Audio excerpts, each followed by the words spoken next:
So hopefully he will join.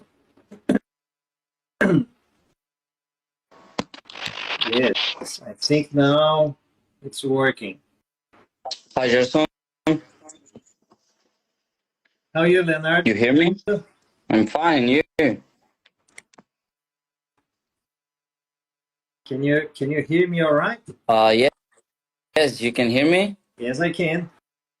Oh, nice. How are you? No, thank you very much. I'm very well, thanks. How's Good. how's Sydney? Yeah, it's very hot today actually. It's almost 29, so it's Yeah, very it good. is very hot. Yes. Yeah, very hot It's good for the here beach. in Brisbane. Yeah. Now, thank you very much, Leonardo, for your message and for your contact. And I thought that then would be beneficial for everybody if we could share the information that I was going to share with you anyway. Yes, But of course. then I think sharing with other engineers that they potentially they could be having the same difficulties. I think we can benefit many people. So thank you very Yes. much for your availability. Appreciate the Yeah. Do you want opportunity to to? talk and yes, to talk, please. Yeah. And would you like to just perhaps introduce yourself, your name, what type of engineer you are, and where you're from, and what's your story here in Australia? Yes, so my name is Leonardo Garbini.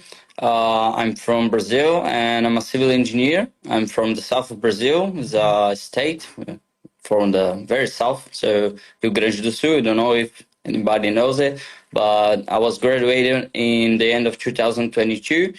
And then with my degree, I decided to come to Australia. I already worked with engineers for a few years in Brazil, but my idea was to uh, find new things, have a new challenges in my career, and I decided to come to Sydney to start a new career as an engineer, civil engineer. Yes, that's very good, Leonardo. Yeah, and thank you for sending your CV and your resume.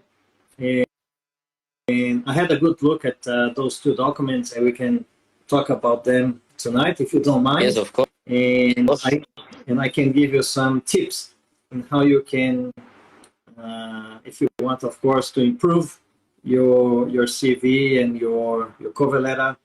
Also, some tips about searching for the right job for you. And Yes. if we have some time, some tips about how you could behave in professional interviews as well.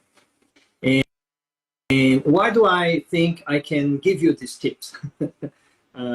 Maybe you know, but maybe not, and others may know and may not. But I've been working as an engineer here in Australia since 2008, so it's been quite quite a lot of time Yeah, a lot of that time. I'm working here as an engineer.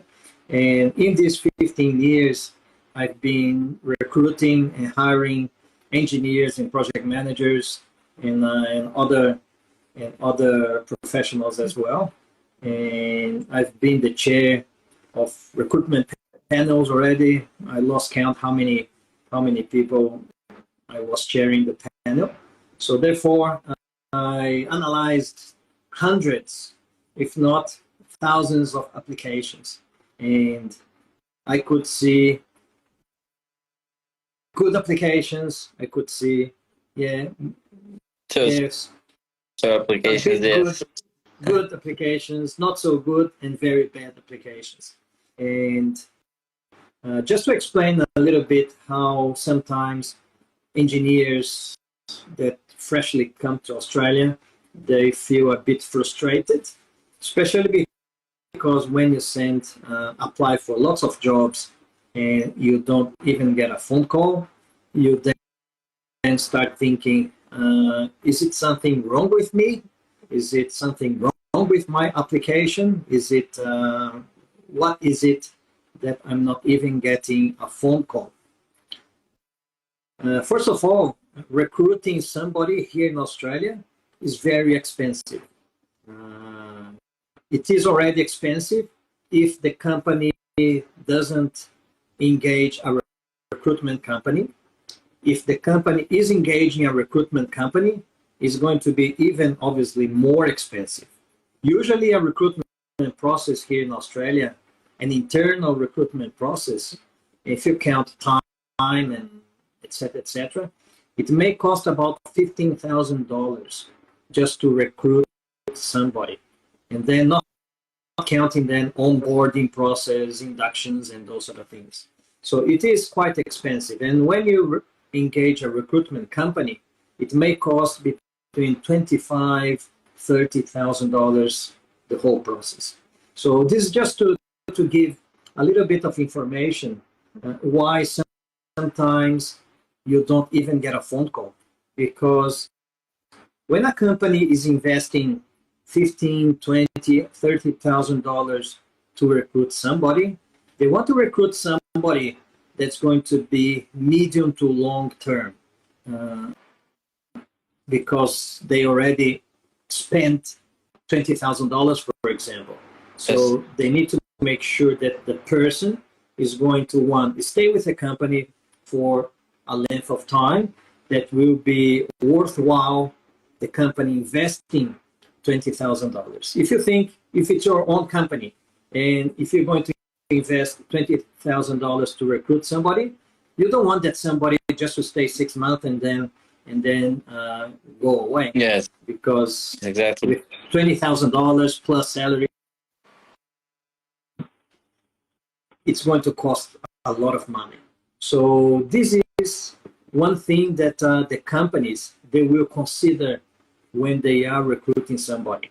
And why am I saying that? Because international students or overseas professionals that they are not permanent residents, or the work visa is not really long, sometimes you don't get a lot of you don't spark that interest with the company, even though you could be technically very capable. But if the company does not really have that desire, for example, to sponsor you or to give you a permanent visa, the company may not be interested in your profile, even if you are technically good. So this is one challenge. And that's why it's so important that when you search for a job, and I keep saying to international students, I arrived as an international student, so I know how difficult it is to get a job, because you can work part-time. In your case, you have a work holiday visa, I think. Yes. So you can work full-time. You don't need to study, which is good. But for international students, they can work part-time. They can work for a limited time period. So with your work visa as well, how long is your work visa? 1 year, Yeah, 2 years? it's 1 year. 1 year. So Yeah. you have the limitation of 1 year. You don't have limitation of part-time and full-time. You can work full-time, but you have a limitation of 1 year. Actually, to be fair to you, they changed in the half of this year. Yeah. And they changed to, because it's the visa is 1 year, I can renew it for more 2 years. So the full period is 3 years, but they put restriction that I just can stay with one company for 6 months. So even if my visa is like for 1 year, I have a limitation that I can just work for one company the maximum For of 6 months. Then months. I need to quit the company and go to the other one, because the name of the visa is working and holiday. So Working. the They want you yes, to it's work. to work and have like 15 days of holidays and then work again 6 months, and that's the idea of the visa. But I see. Yeah, yeah. that's the problem, because it was the visa that I could apply, but it's not the visa that is part of my plans, because my plans is to stay longer. Yeah. Yeah. So, and And those conditions are certainly conditions that you need to think about when you are searching for a job. So, because obviously we all have expectation to get a full-time job, but then if you're applying for a full-time permanent job, for example, but your conditions, they're not very favorable for a full-time permanent job, the chances of you getting a full-time permanent job when in fact your conditions are good for a full-time temporary job, and then if you apply for a permanent job when your condition is temporary, you can be frustrated. And the company may think, well, maybe it's not a good idea to hire Leonardo because he can just work 6 months, and we want somebody full-time or a more longer term. So that's one thing that perhaps you need to adjust when you search for a job. After COVID here in Australia, more companies, they started to advertise temporary jobs and part-time jobs. So perhaps the first option for you to apply for a job would be to apply for a temporary full-time. You can work full-time, but you can work maximum of 6 months. There are many projects projects by definition, they have a start date and a finish date. So if you can find a company that is advertising a job for a certain project, which is, let's say, 6 months, that suits your availability, you have better chances at least to get an interview. Yes. Because if you're applying for permanent jobs, and when they see that you have a visa that you can work 6 months, you're probably not going to get an interview. Just being honest, if it is me, if it is me as the recruiter, I wouldn't really give you a call to interview, because usually when companies advertise a job, they usually get for engineers, between 50, 70 applications. And then the recruitment company or the employer will interview 5 or 6 candidates. Out of the 70, they're going to interview 5 or 6. And if they're going to interview 5 or 6, who do you think they're going to interview? Yes, the ones that they can work more longer term, or the one that's got a little bit of a limited availability. So because recruitment company shortlisting, it's a game of cutting. You need to cut majority to find 5 or 6. So even though you could be very good technically, for example, but if your availability is not really matching, you're not really going to be very successful. So that's just an introduction, so you can kind of manage your expectation as well, so you don't get frustrated. Another option, if for people like you that you have a temporary working visa, if you find a company that likes your job, and in the beginning they really see that you have a lot of value and you have a lot of potential, you can negotiate sponsorship with the company.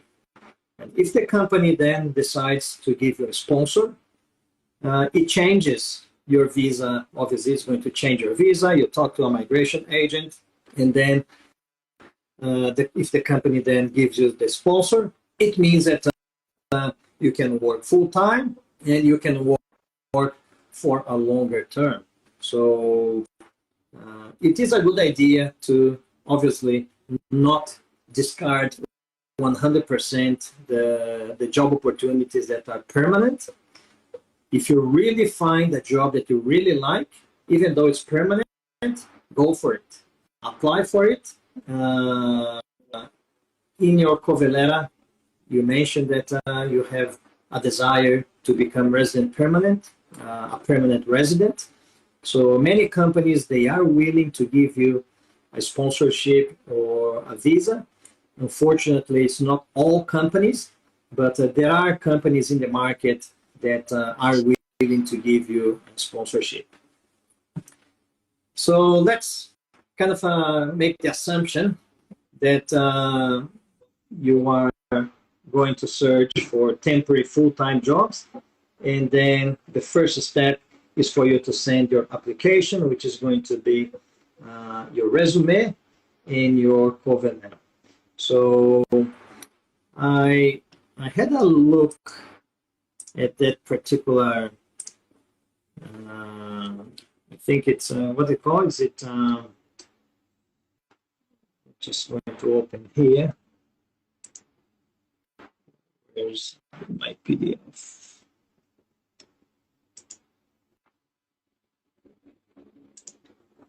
Production drawing coordinator. So production drawing coordinator.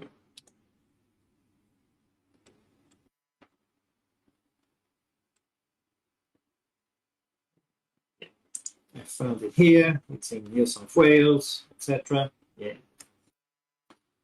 Unfortunately, I can't really share the screen here in the Instagram, but I'm going to have a look at this opportunity, and first with your CV. So have a look with the CV that you showed to me, you shared with me. There is a particular statement here in the job description that where is that? Got the qualification when joining us. Yeah, here says, how can you apply? It says here that you got to send a cover letter, briefly explaining why you want an opportunity with the company, and the resume with relevant experience and references. So it's very important that when you look at the job description or the job advertisement, that you really follow what the company is asking you to do. When I had a look at your CV, it addresses partially what the job advertisement is asking you to do. Your CV needs to have relevant experience and references. It's not, they're not asking a lot. So let's have an analysis of what they're asking. Relevant experience. Just two words. All right. Relevant of what? Well, it's relevant to what the company is looking for. So the company is looking for the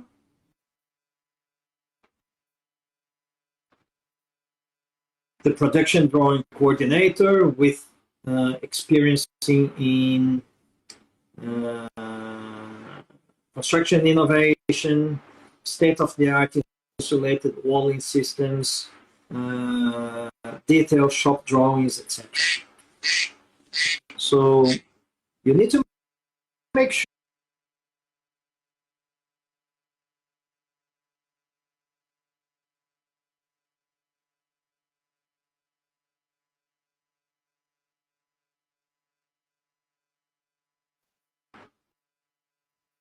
you need to make sure that sorry.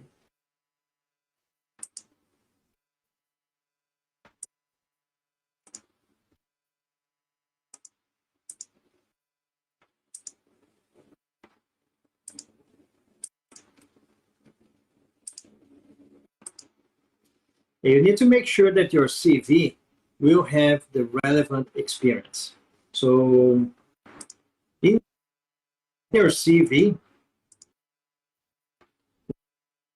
what do you have in your CV? You have the name of the company, the title that you were there, and the period that you worked, and some of the things that you did.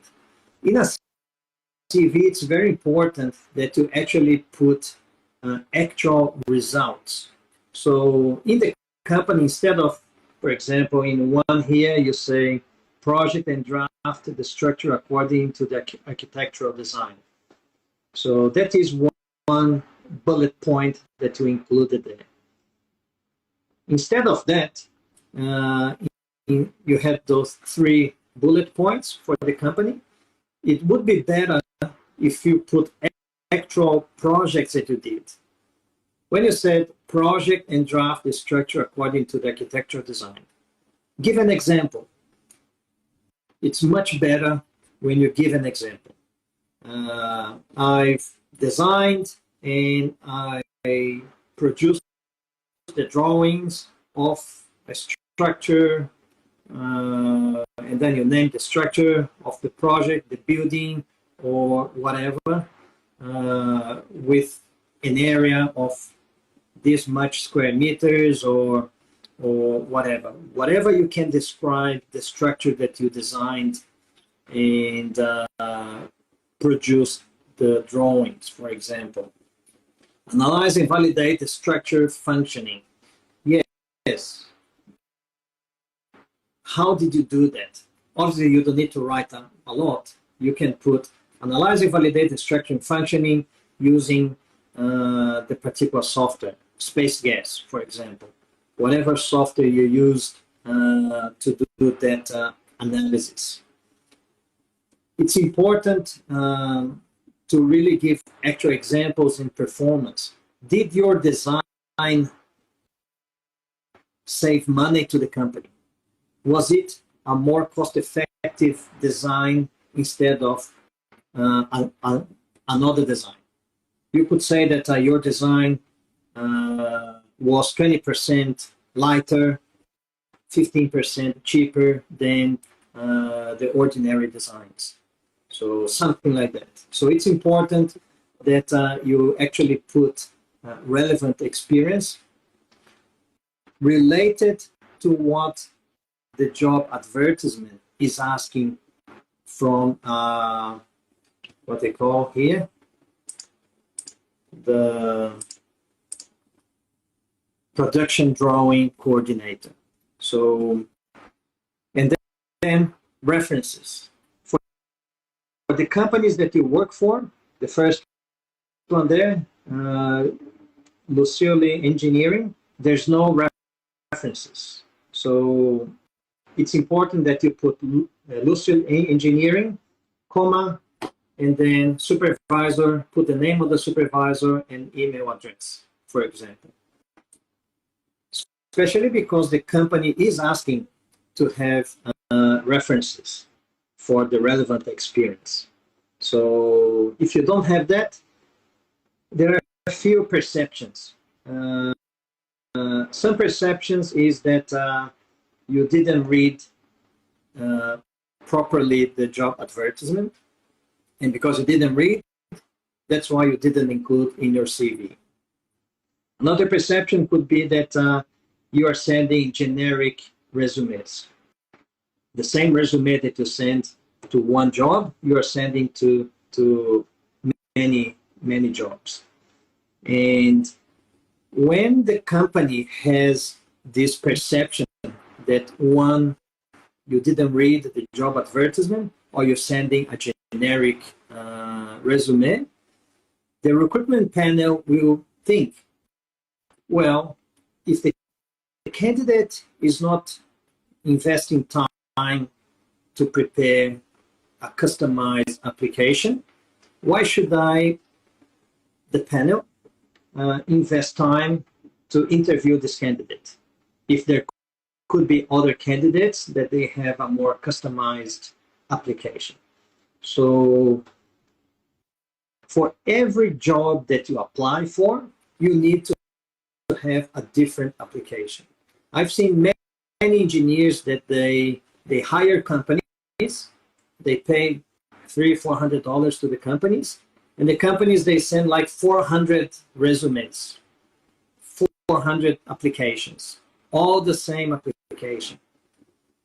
And they don't get a phone call because the success of your application is going to be in the quality of your application.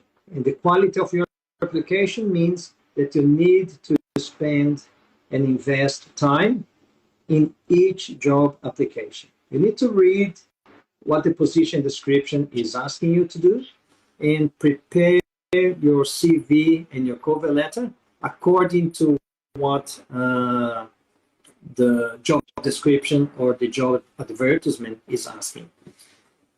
And sometimes you remove some experiences of your CV because they're not really relevant to what the position is about.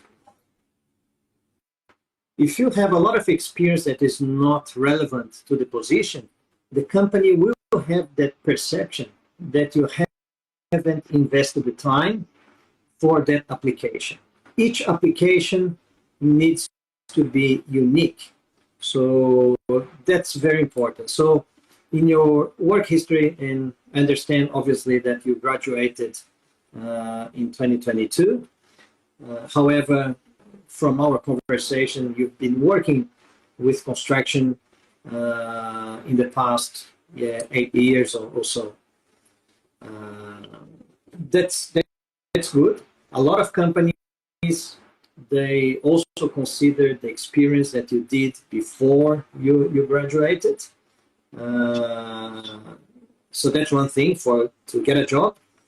To validate your qualification and to validate your work experience, unfortunately, it doesn't count. To validate your work experience, it's pretty much after you graduated. For the validation process, if you were supervised by another engineer, you can include some experiences before your graduation while you were studying. So, but to get a job, every work experience is important. So that's not a problem there. In terms of your CV as well, visually, it's a little bit, how can I say, not very attractive. I'm not asking you to do like a very bright or very different CV, but nowadays you can get free templates. If you go to canva.com. Yes. I don't know if you know Canva. No. Yeah. Use it. If you put in the templates, CV or resumes, it will bring a lot of templates for resumes and CVs. Choose one that's kind of not really very boring and not very flash, but a bit different, because that catches the attention as well of the recruiting panels. Because the recruiting panels, if you're having 50 applications and all the applications are like yours, black and white, just in the normal format, yeah, it's kind of boring. If you see something different, automatically the panel member will stop. Yeah, takes your attention. Yes. Yeah, we'll stop, because that's what you need. You just need 2 seconds of attention. The first 2 seconds, the person's there, pa, pa, pa, pa. Oh, that's different. Already got attention. And I stopped. I'll have a read. I have a look. And you need to make sure that your professional summary,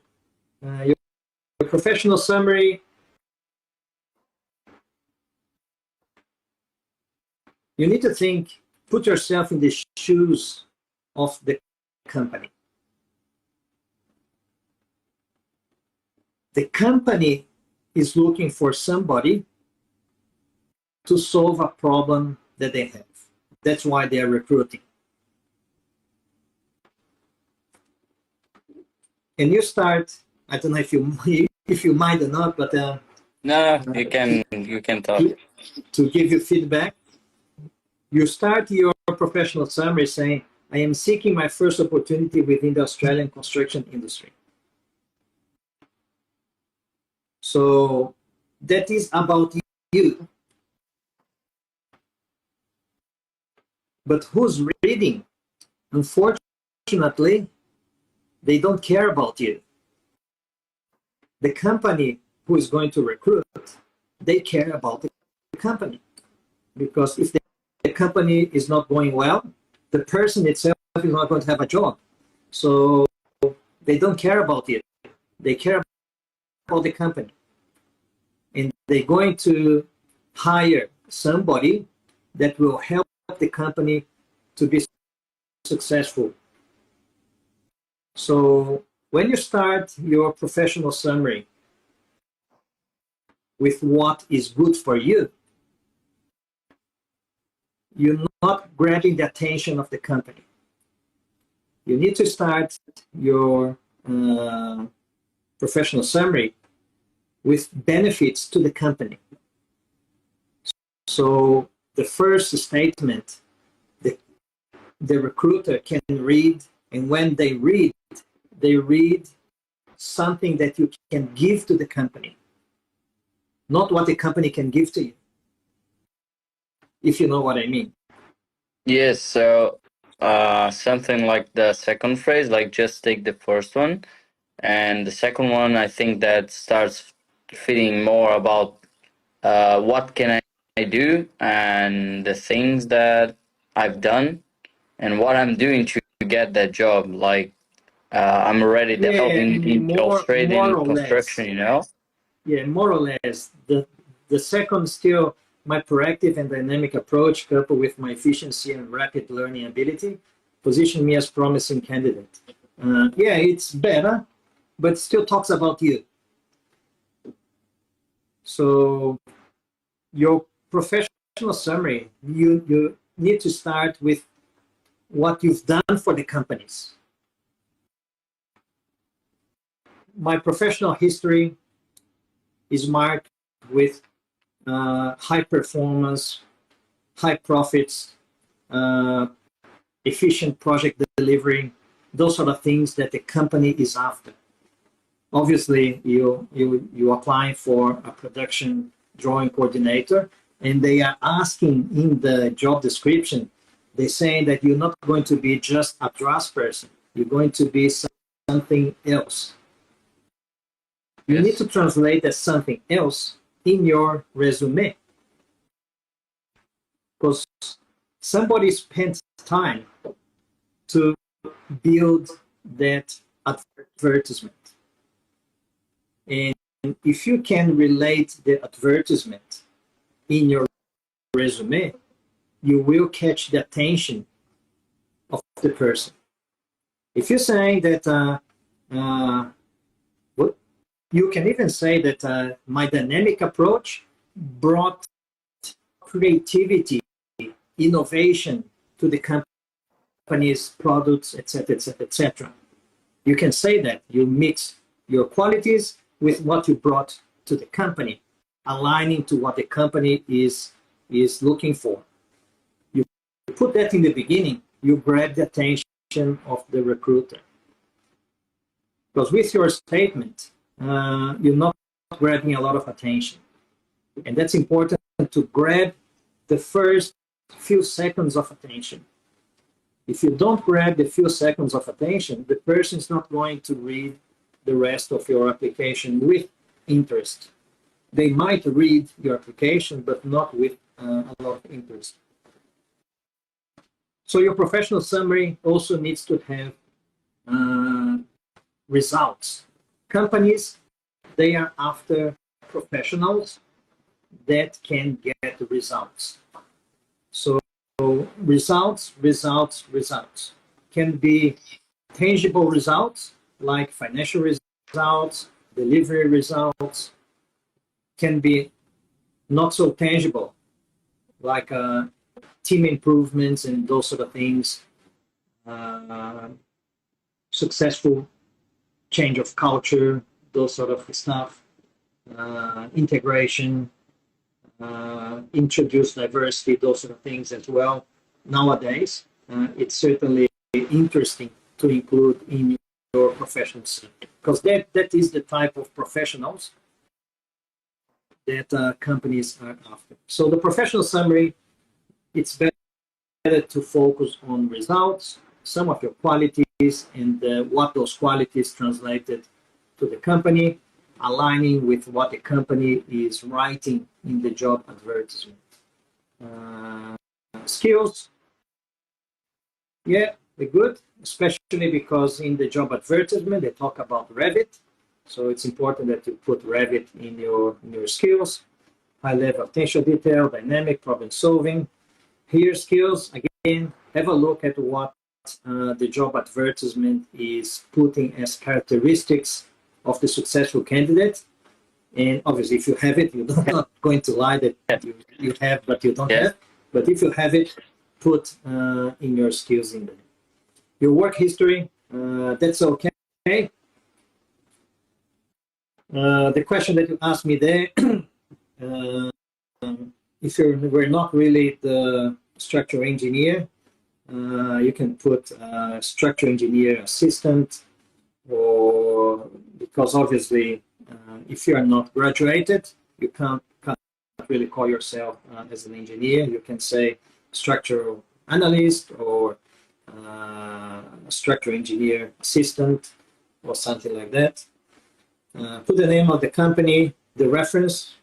It's important to put the name of the supervisor and a contact detail, either the phone number or email address. And then in the bullet points that you included there, you can include what you wrote, but it's important to have actual examples of that company. So again, examples and results. Examples and results. So that is for the, and you put languages and training. Yeah, English, yeah, bachelor, okay. If you don't want to put the references next to the company name, you add, especially because I think that they asking, I don't know, some companies, they put like a resume maximum 2 pages, or here in Australia, in Brazil, it's very common to have 1-page resume. But here in Australia, it's okay and it's normal to have resumes, and some companies even put maximum of 5 pages. So the resumes, they don't need to be a 1-page resume like we have in Brazil. You will find in Canva that some of the templates, they help you to perhaps keep your resume to a 2-page, because on the sides, you can actually put for example, on the side, I've got my professional skills, some of the results, etc. It's not So like, as a list, it has like some topics. So you kind of you use a little bit better the space in the page, which can kind of you manage to have everything in probably 2 pages there.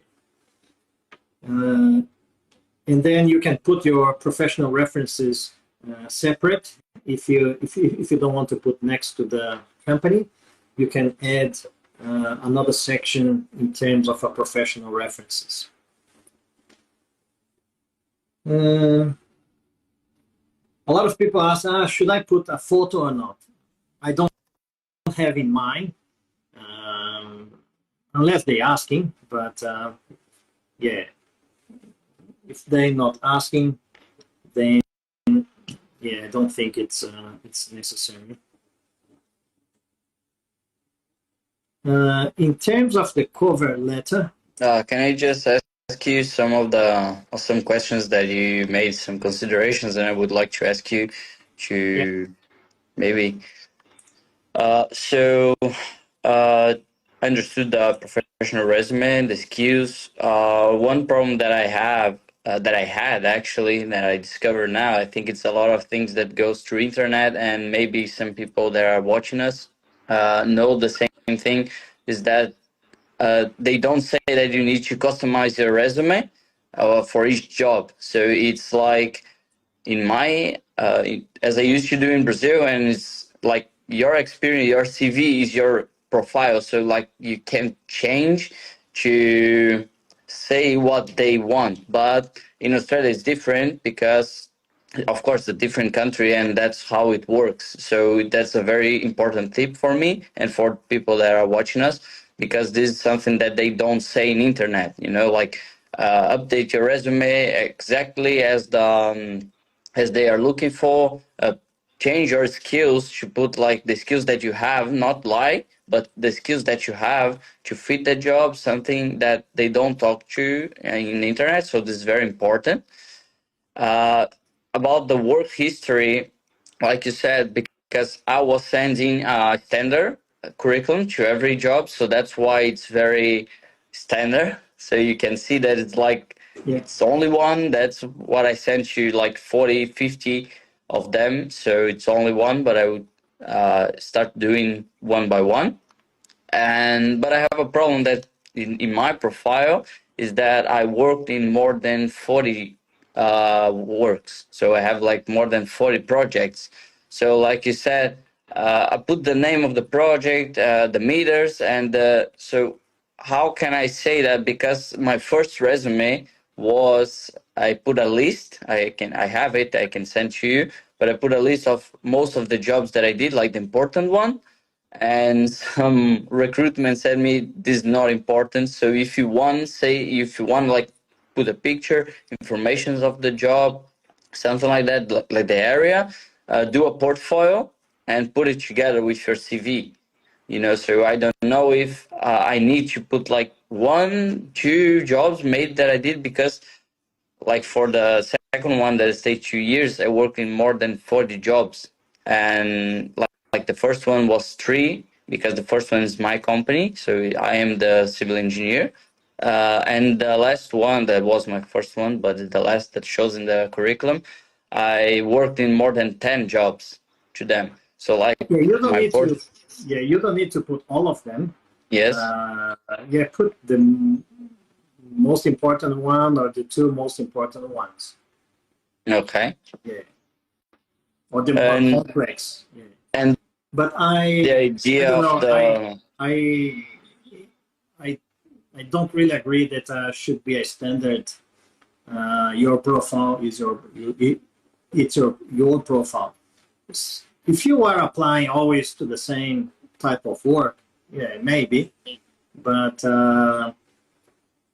overseas engineers, they tend to apply to whatever they think they can do, yes. and it can be different jobs. So you apply for a projection drawing coordinator. Tomorrow you could be applying for a graduate civil engineer. The day after you could be applying for a structural draftsperson.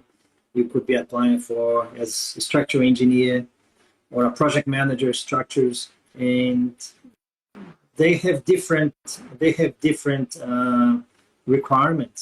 So yeah. So because like if I'm working, like if I'm applying for a structural engineer, so my curriculum it's okay because it says that I was a structural engineer.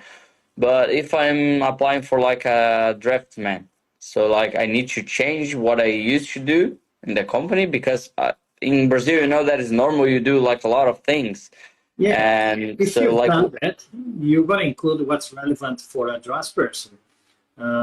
If you ended up saying that you just did a lot of structural calculations and analysis, etc., even though you've done structural drafting, for example, if you don't focus on the drafting and you're just focusing on calculation and analysis, the company recruiting is going to think that you're overqualified and they're not going to call you.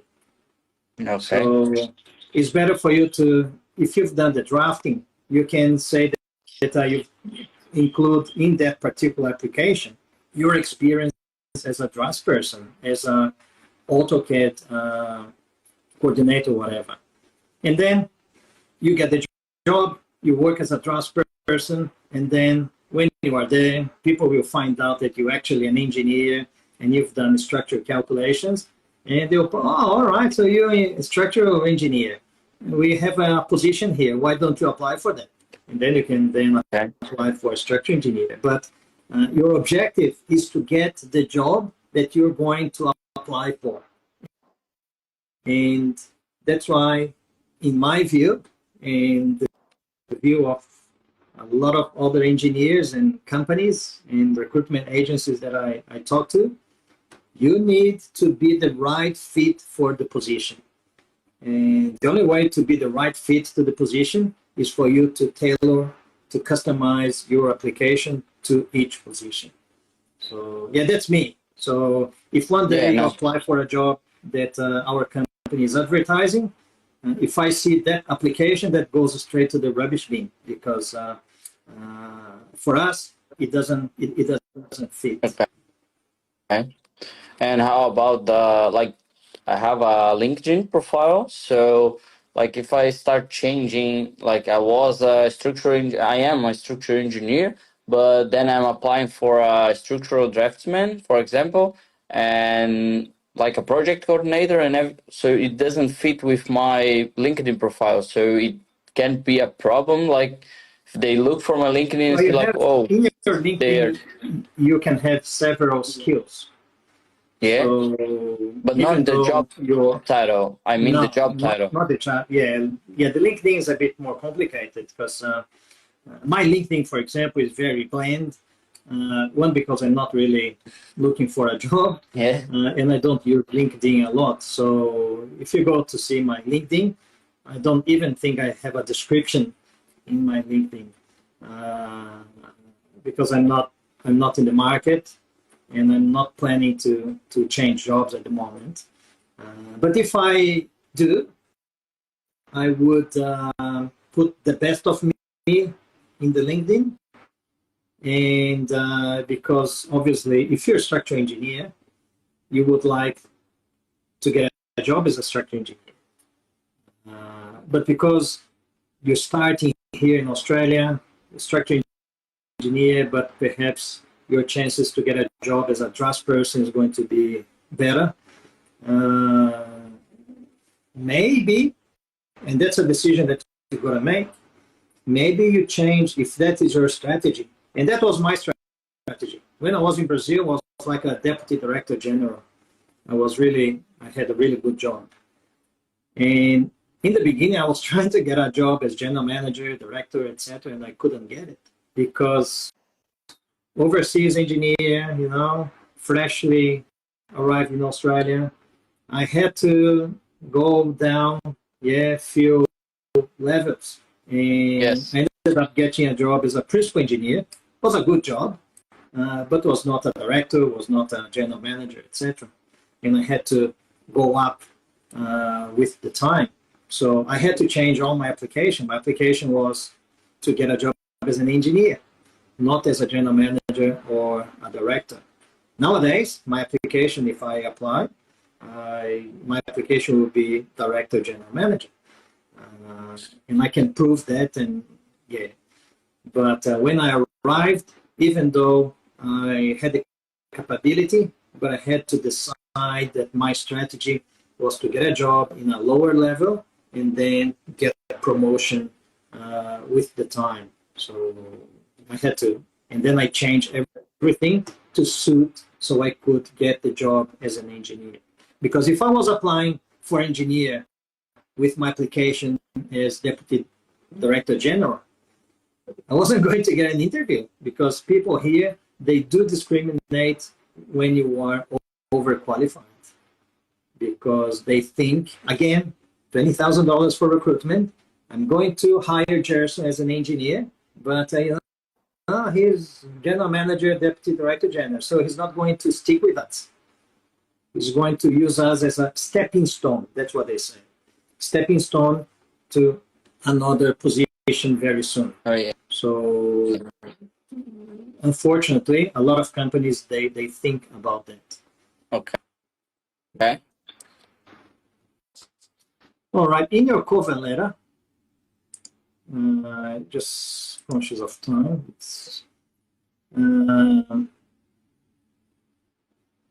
when you look at the company, they say the cover letter briefly explaining why you want an opportunity with Pro9 Australia. So, and then you need to think, why do I want a job with Pro9 Australia? Yeah. The question, even though they're asking, why do you want a job with Pro9 Australia? What they're really asking is, what can you bring to Pro9 Australia? Because if you answer the question, why do you want to work with them? Your answer is going to be different if the question was, what can you bring to our company? I want to work for Pro9 Australia because it's going to be great. It's going to be my first job as an engineer in Australia. I will develop myself. I will bring value to the company, etc. So that would be a normal answer for that question. But if you understand really what they're asking what can you bring to our company? Because again, the company doesn't care about you. The company cares that they're going to hire somebody to solve the problem. And their problem is about innovation. You're not just going to be a draft person. You're not just going to coordinate a bunch of draft people. You're going to be introducing a state-of-the-art installation panel, shop drawings, and those sort of things. So you need to capture that in the job advertisement and then translate into the cover letter with examples of your professional experience. When you're saying that you can be creative and you can bring innovations, you can create state-of-the-art stuff, you can say that, and then you say, for example, in my project, whatever, I've done this, I've developed that, I implemented this, and the result was that. You need to think that the cover letter, when you are addressing, you need to capture what are the key competencies that they're asking from the candidates. Sometimes it's very clear, sometimes it's hidden, and you need to find those key competencies. And for each key competency, which is a problem, you need to describe, all right, I've done that thing already, and the example is this, because the problem was that, I did this to solve, and the result was that. You're gonna be showing that you understood the problem, you did this to solve the problem, and the result was that. So very objective, because that shows that you are competent. And in job recruitment, key competencies, competency. So they want somebody competent. And what makes somebody competent? Somebody is competent when they have the theory and they applied that theory and got a positive result. And when they've done it. And I always joke with my students, my mentoring students, when they doing their validation, because in Engineers Australia, you need to prove that you're competent in 16 competencies. And proving that you are competent, you need to demonstrate that you've done it. If you haven't done it, you're not competent.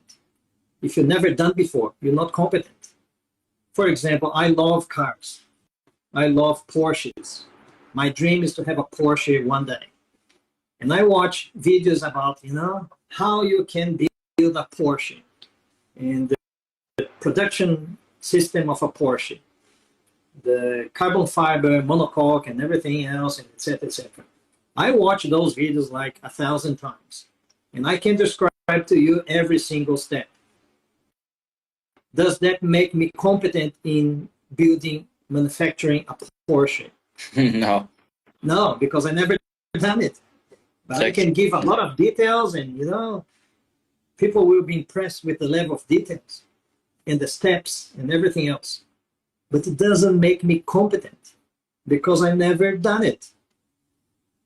So same thing of people that they did a lot, but they never studied. Oh yeah, I built foundations, like empreiteiros in Brazil. Yes.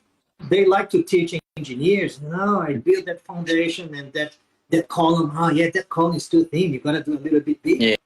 That steel bar should be bigger. Why? Because I've done this 1,000 times. Yeah, but you don't know why. You don't know why it can be smaller. The steel bar can be thinner. Because we engineers, we know why. Because we studied, we calculated, and we've done it. We're competent. But because they don't know why, they don't know the theory, they need to build bigger so it doesn't collapse. Yes. So they're not competent. They have the experience, but they're not competent to make it smaller, more optimized, because they don't know the theory. So that's why in the cover letter, you need to demonstrate that you're competent, that you understand why, and you've done it. And companies, they will hire people that are competent, because people that are competent, an expression that they use here in Australia, people that are competent, they can hit the ground running. I don't know if you heard of this expression. No, I don't. Hit the ground running.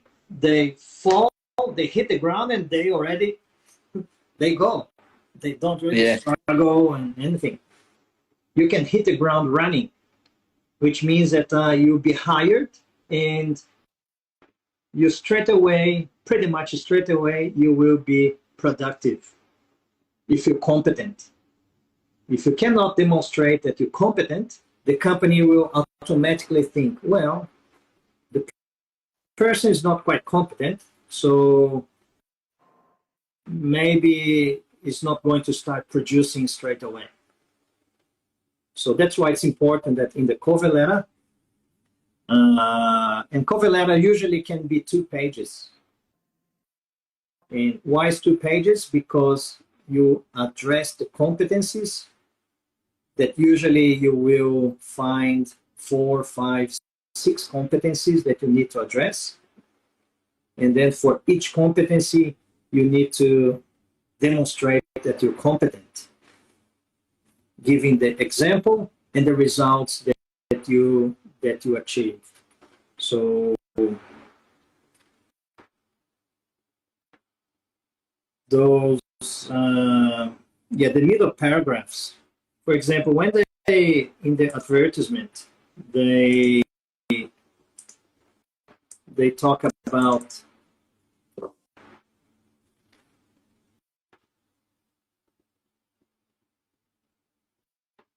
in terms of qualifications, to succeed as production drawing coordinator, you should have in-depth knowledge of a structural engineer, structural framing design, proficiency in Revit, create and manage Revit families, templates, and workflows with an opportunity, capabilities to independently. So those dot points that they put in the job advertisement, they need to be in your, somehow, they need to be in your cover letter. Because they need to read the cover letter, and they need to be satisfied that you know and you've done everything that they are putting in the job description. Obviously, if you've done it. But for example, proficiency in Revit is a must. In your cover letter, there's nowhere that talks about Revit. So they talk about families, templates, etc., etc. I don't work with Revit, so I don't know what those things are. I'm old school. I'm kind of a AutoCAD Yeah. player, I think. So desire to be on forefront of construction innovation. What example do you have about construction innovation that you can include in your cover letter? You must have some. You must have done something innovative that you can use an example.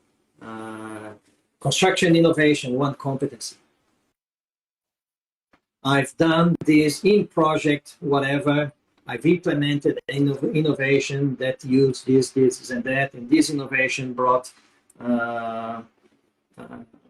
cut 2 months of delivery or saved this many $100,000, whatever, in the project cost, whatever. So you need to have that, because shows that you're addressing the competency and you've done it. So it talks about some of the responsibilities,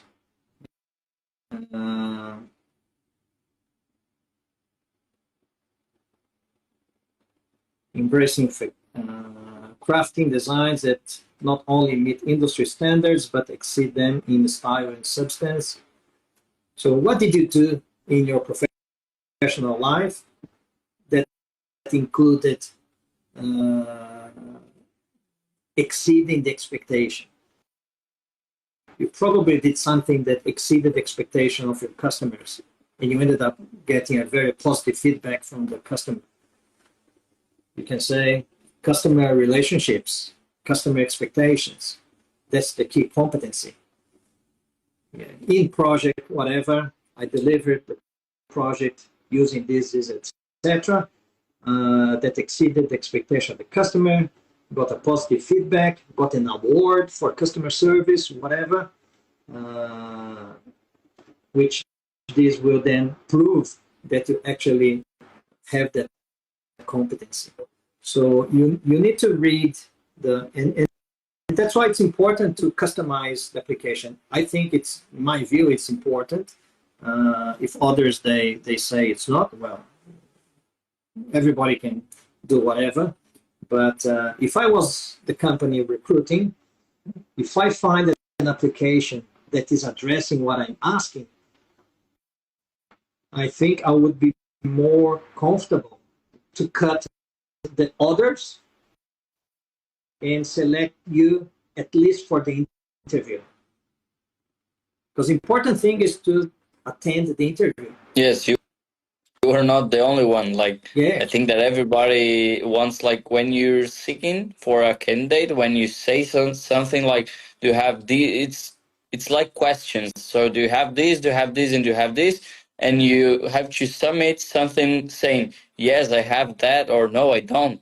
So, like, when they are putting some websites like Seek an application, they are making questions and they want to answer. So, like, if I'm saying to you, how many years do you have in experience, and you send me a cover letter saying that, I don't know, maybe you work in 40 works, so you're not answering my question. You're not so answering.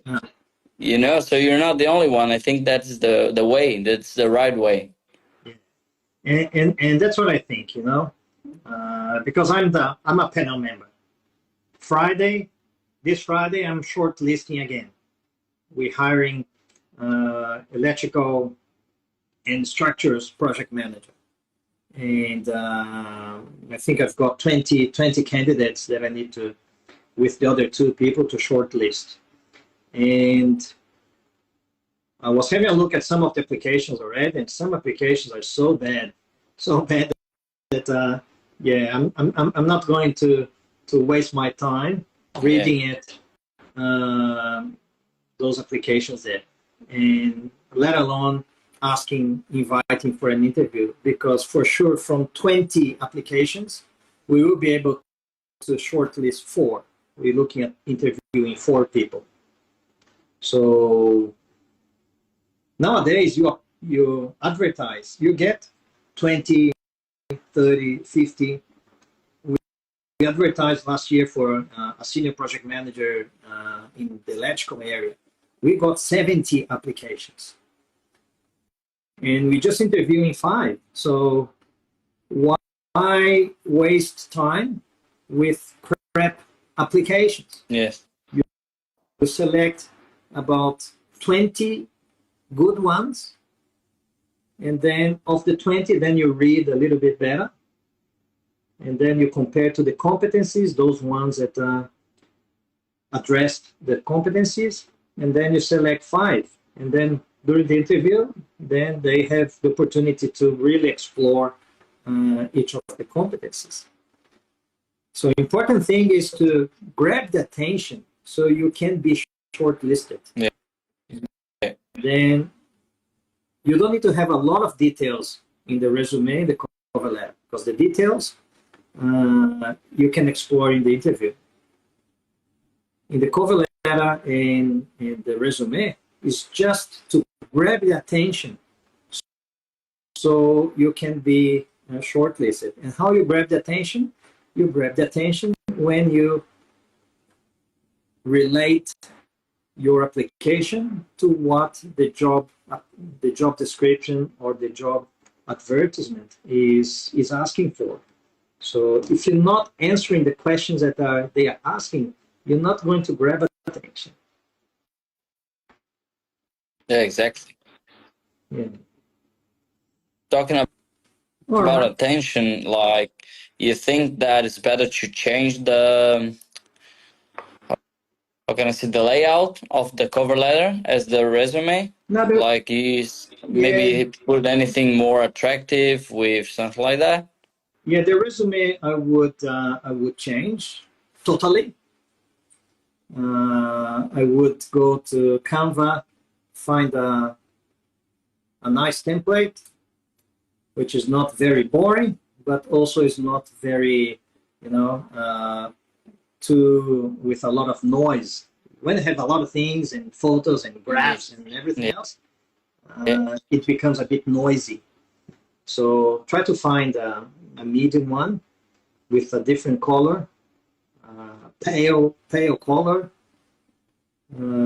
Just run away from the black and white. Even if you use a beige or a light green or light blue, light red, whatever, just to differentiate from the black and white, you will grab some attention on it. In the cover letter, I think the format is all right. Perhaps you change the color just to, again, be different. Whatever color you use in your resume, try to use the same color, same font in your cover letter. Maybe do a 2-page cover letter that you have enough room to address the competencies and give some real examples.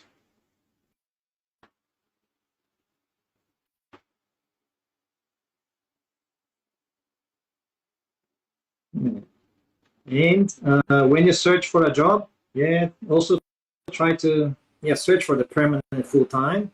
Keep trying those. You may find a company that's willing to give you a sponsorship or a visa, but also try to search for the temporary, temporary part-time or temporary full-time. Okay. And it's a good idea to say, like I'm looking for a sponsorship, something like that, in the resume or in the cover letter, or it scares the person that are reading? It doesn't. It's better to be upfront rather than, for example, at the interview say, by the way, I can just work 6 months. Because then they'll say, especially because in the application here, they're asking employer questions. So it says here, your application will include the following questions. Which of the following statements best describe your right to work in Australia? So they're already asking the type of visa that you have and how much you can work. If you complete a qualification engineer, what's your expected annual base salary? How much notice are you required to give your current employer? Do you have a current police check?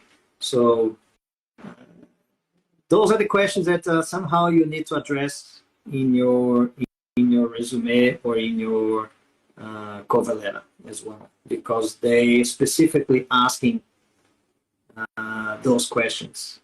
So if you don't answer those questions, the company will say, sorry, but this person didn't even read the job advertisement. So they don't feel respected if you don't answer the questions that they ask. Yes, yes, of course. I would feel the same. Yeah, you would, yeah. Especially because somebody from the company thought about those questions.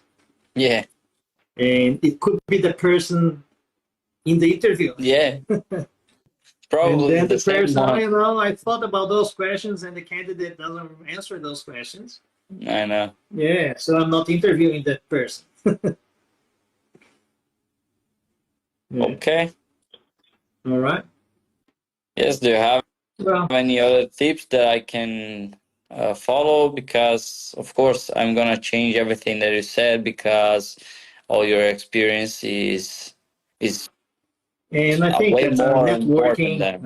networking is something that I don't know how much network you do, but networking is very important. You need to expand networking. I understand that, working holiday visa, arrive in Australia recently, etc., is difficult to contact people, but somehow maybe in Sydney you can go to the Engineers Australia office. I know that they are having now face-to-face events, workshops.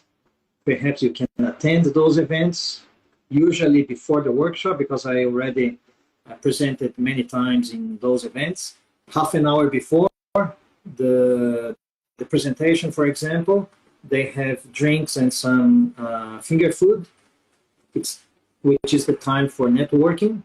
And then after the presentation, they also have about half an hour so people can network. There is, I don't know in Sydney, but here in Brisbane, maybe there is Sebastian Toro. He's in Brisbane here, but he's got a very good networking organization. I don't know if he does in Sydney, but here in Brisbane he does a lot of events. It's important to attend those events as well. The Australian Institute of Project Management, AIPM, they also have workshops and monthly events as well. So some of them you have to pay. You pay like $30 or $50, but it's an investment. You will meet people. You could meet people that the company owners and they are searching for people. So you never know. Seminars, conferences, expositions. It's an investment, even if you have to pay for admission and participate in those events. It's where you're going to meet people. It's where you're going to meet companies in the industry, and it's where you'll be able to send a resume. If you meet somebody, talk to somebody, and then they say, "Oh yeah," you start talking about a few things, etc., and then yeah, I'm from Brazil, and in Brazil I was working as an engineer, structural. I did this and those projects, etc. That's why I came here to this conference, because it relates to what I did in Brazil, etc. And then they might say, "Oh, yeah, we actually have opportunities in the company," or I know another company that they looking for somebody with your profile, those sort of things. So I know that for us engineers, especially for me, I'm introverted. It's difficult for us to kind of do network, but as a professional, you have to do it. You somehow needs to wear a professional networking person. And I don't know if you're introverted or extroverted, but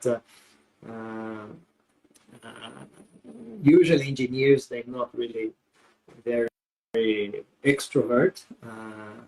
It's more difficult to do networking, but to get a job, networking is very important as well.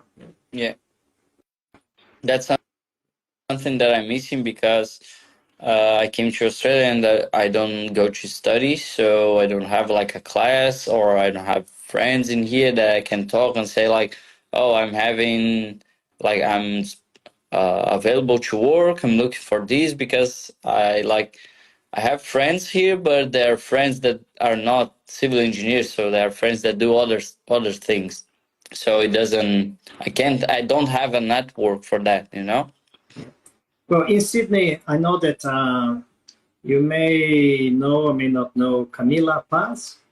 Yes, from I think it's BRDC, Yeah, something like that. BRDC. So yeah, they promote some networking events as well. So it's a good way to meet people that already work in the industry, and you know, Yeah. they might be looking for somebody. And, Okay. all right. All right. No, thank you very much, Leonardo, for your time. I And thank you for the invite. I hope that the tips and the information can be useful for you, can be useful for the others as well. And I wish you all the best in your hunting for a job. And let me know if the hints helped you to at least get an interview. Yes, of course it's gonna be. I will do all the changes. Very important to me, especially with a person that has a lot of experience like you. And it's very important for me. Thank you so much for having me for this chat and specialized to look my profile and say something to me. It is very important because sometimes you don't know the way that you're going. You don't know if it's right to go that way. So it's very important to me to know that some way I can get it there. And if I have something, of course I will tell you. That's all right, Leonardo. I think knowledge that I've acquired here in Australia for the last, this year is going to be 19 years that I'm here in Australia. And I think that when I arrived 19 years ago, it was much more difficult. And if I can help others not to have that many difficulties that I had, I'm happy, Yeah. I do this, because, Australia was very, I think that it's a way for me to pay back, share my knowledge with you guys, and help you guys to get a job, help you guys to become an engineer here in Australia. And and I'm very happy when people get a job, when people become an engineer, and when people become permanent residents. Yes. All Perfect. right. Thank you very much, Leonardo, and thank you very much to everybody that joined. And if you're interested, Leonardo, to know about the validation process as well, you're more than welcome to participate Sunday, Monday, and Tuesday, when I'm going to do 7 p.m. as well, Brisbane time, the workshop teaching how to validate the engineering qualification here in Australia. All right? Perfect. All right, then. Okay. Thanks, Thank you so Leonardo. much. See you. Bye, See you. everybody. See you. Bye-bye.